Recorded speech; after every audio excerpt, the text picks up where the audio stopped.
Hello there, my golf fanatics. It's Billy Ho here once again for another weekly PGA preview show.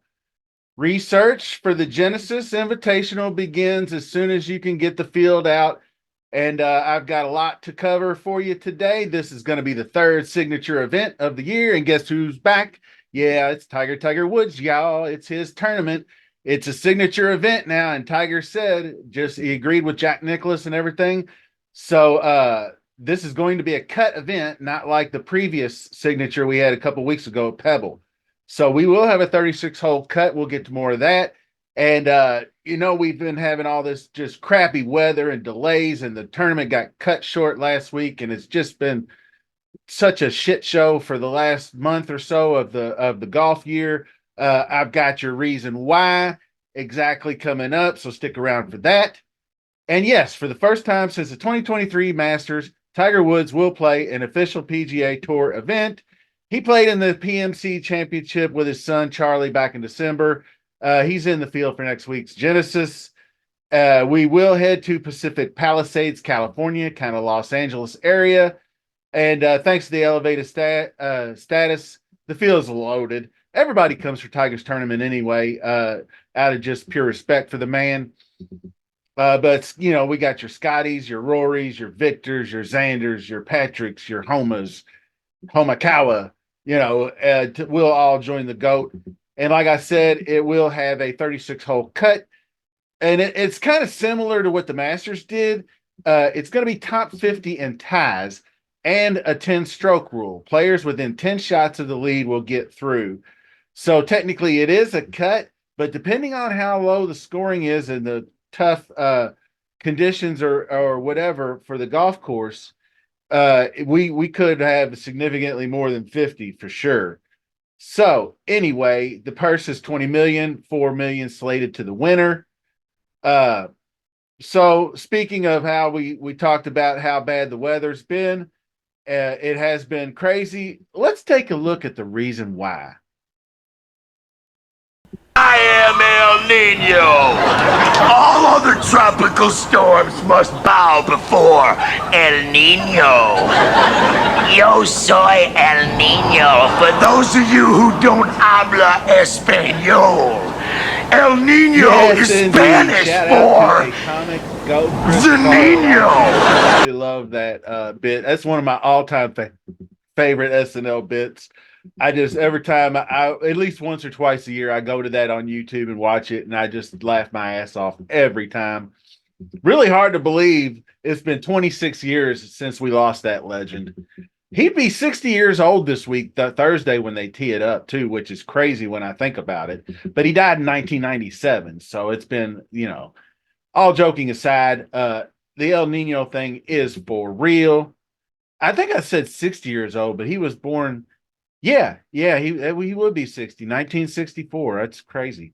Anyway, all joking aside, the El Nino thing is for real. It has wreaked havoc all over the country. You've seen how much precipitation we've had, heavy snows, all kinds of crazy stuff. But I think El Nino is coming to an end. But they are warning La Nina is another one that is super serious. So, we had frost delays in Scottsdale, Arizona last week. So, this week's going to be no different. We are looking at showers beginning right around Thursday afternoon or tea time. It will have to monitor the weather, obviously, but it's showing showers consistently solid for the entire tournament. So we could get a washout. We could get delays. At the very least, we're going to have preferred lies. It changes the dynamic of the golf course. So that's something to keep in mind. And as we get into things, season after season, Riviera stands alone as one of the tougher golf courses the tour will play. You got to picture it. Tight, uneven fairways flanked by giant trees, challenging landscape, to say the least. Notorious for the unforgiving greens, speedy Poa Anua, lots of three putts, large greens, 7,500 square foot. You really have to pay particular attention to inside of 10-foot putting. That is going to be key this week, making those clutch putts for those par saves. getting up and down. Obviously, lightning fast greens might be a little slower due to the weather. We'll see that runoff areas normally catch overly aggressive approach shots. So the fast and the firm thing may change with the may change into more soft receptive greens, and it's going to bring into your ball strikers more, your accuracy drivers more. Normally, the course sets up for powerful hitters, regardless of weather. That's going to be the case. But this year, I think just finding the fairway could be huge. Like I said, if preferred lies are in effect. So if you miss off the tee, you could find yourself blocked out by trees or hacking out of the 2-inch thick Kikuya rough. And one thing a wet course will help is preventing those drives. There's a lot of runoff areas where if the drives run a long way down these uneven fairways, they can run into bunkers, they can run off into to the thick grass, run off behind trees, and things of that nature. So if there's a golf course is wet, like it looks like it will be, it's going to prevent a lot of the run out from drives, which will add to a dynamic as well. Riviera, also known for some of the deepest bunkers on tour. You can see from the footage how the course is laid out. Basically, the course is pretty friendly at first. Either side you start, whether it's 1 or 10, you get a nice little cute handshake. Hole number 1 is the easiest par 5 you'll ever see. 60% birdie rate, extremely high eagle rate. Have to take advantage of that. Hole number 10 is a drivable par 4, plays just over 300 yards. The other 2 par 5s are must birdies as well, because your birdie rate drastically drops for the remaining par 4s. I mean, into the teens and the single digits. And then the bogeys go up. You can see in the red, you'll see all kinds of stats I'll be running across for you. You just look at those red numbers in the bogey marks when you're getting up to 25, 25% bogey rate. That's very high for the PGA Tour. Par 3s offer some opportunity. Holes 6 and 16 play less than 200 yards, and they're pretty straightforward. If the greens are soft, you can fire it in there close and take a shot. Stats from the model, obviously, distance off the tee is a premium. You can just look at the past winners we've had. Your Rahms, your Neimans, Homa, Scott, all hit it long. But one thing I do want to bring up, and I brought it up in previous videos, if you recall, I've spoken on how far players can hit these irons.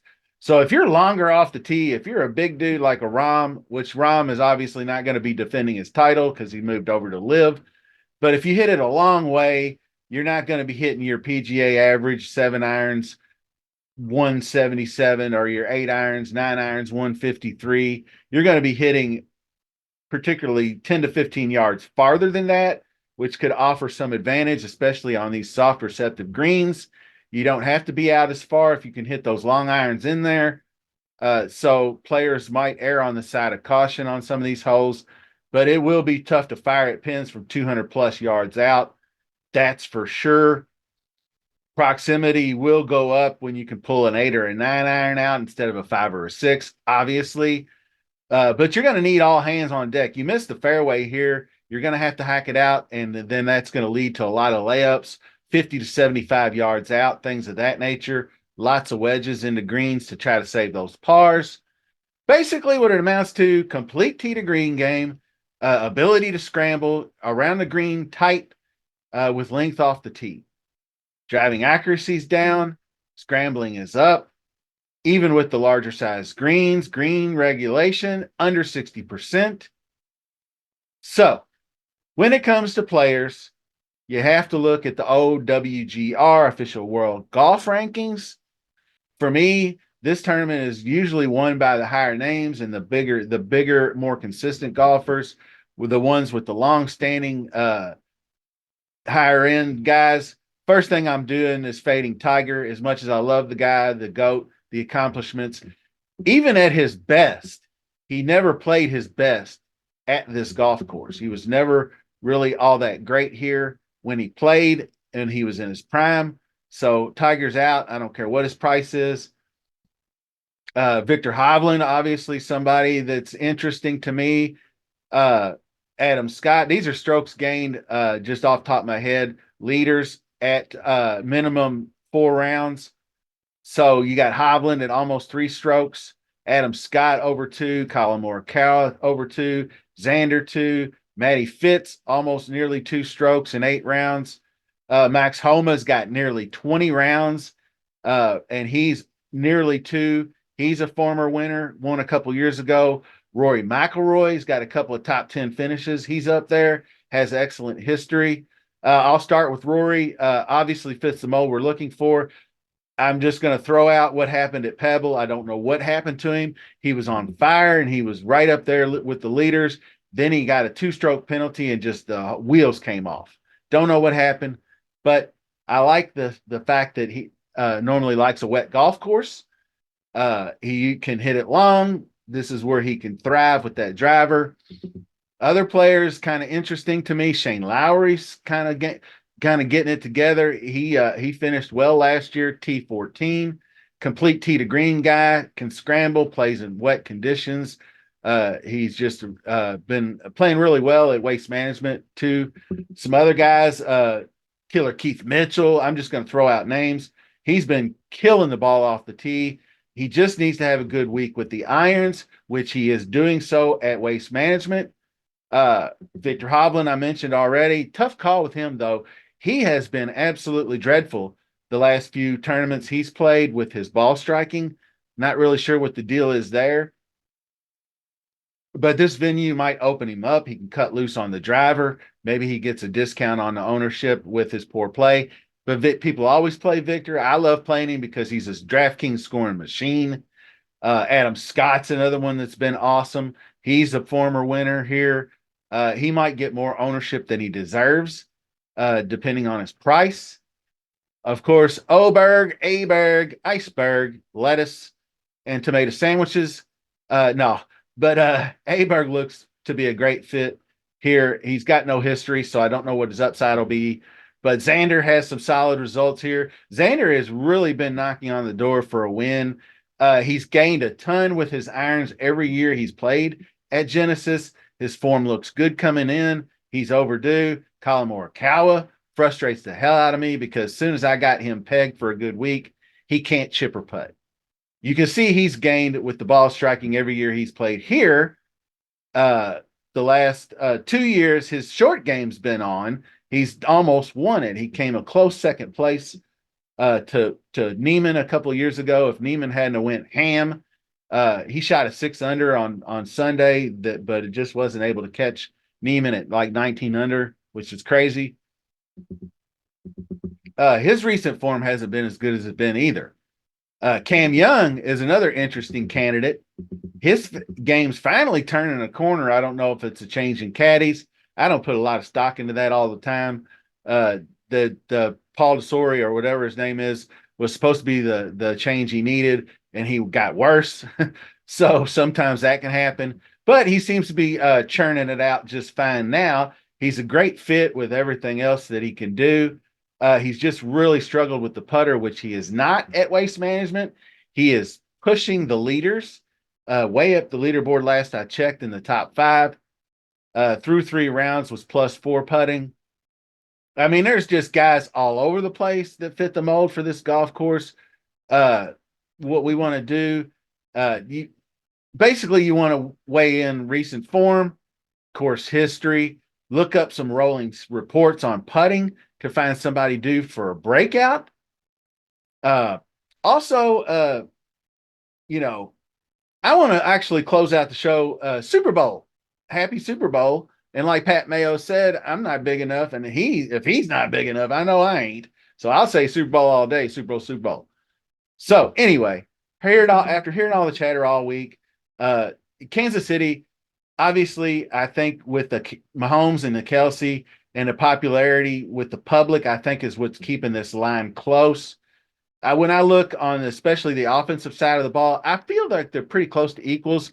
KC's defense is really, really surging lately. I mean, they really shut down Baltimore last week, but this is a different scenario, in my opinion. On the offensive side, San Francisco is better in almost every single skill position. You can call it a wash. You could if you think Kelsey's better, that's fine. It just depends. San Francisco just doesn't depend on Kittle like Kansas City does Kelsey. That's the main difference in statistics. But Kittle does everything every bit as well, if not better, than Kelsey does. You just don't see it because he doesn't catch. He doesn't get 15 targets a game because guess what? You got Brandon Ayuk, you got Debo, you got some of the ancillary, but you also got CMC, which is, I think, going to be one of the keys to the ball game, obviously. Brock Purdy, I think, finally handles the moment, and the 49ers win it comfortably. I think the cat that is Kansas City Chiefs is running out of lives. I look for McCaffrey to have at least 150 combined yards between rushing and receiving. I think he'll catch multiple passes. He could have multiple scores. Debo and or Ayuk have good games. Purdy, I think, will be just solid and will probably win the MVP. Uh, he could just throw for 200 yards and 2 touchdowns and get it done that way, as long as he doesn't turn the ball over. He handles blitzes, which Kansas City does a lot. I think he has more trouble when there's nobody out there to throw it to than he is when he has to make a quick decision. So I got San Francisco 34, Kansas City 24. That's my prediction.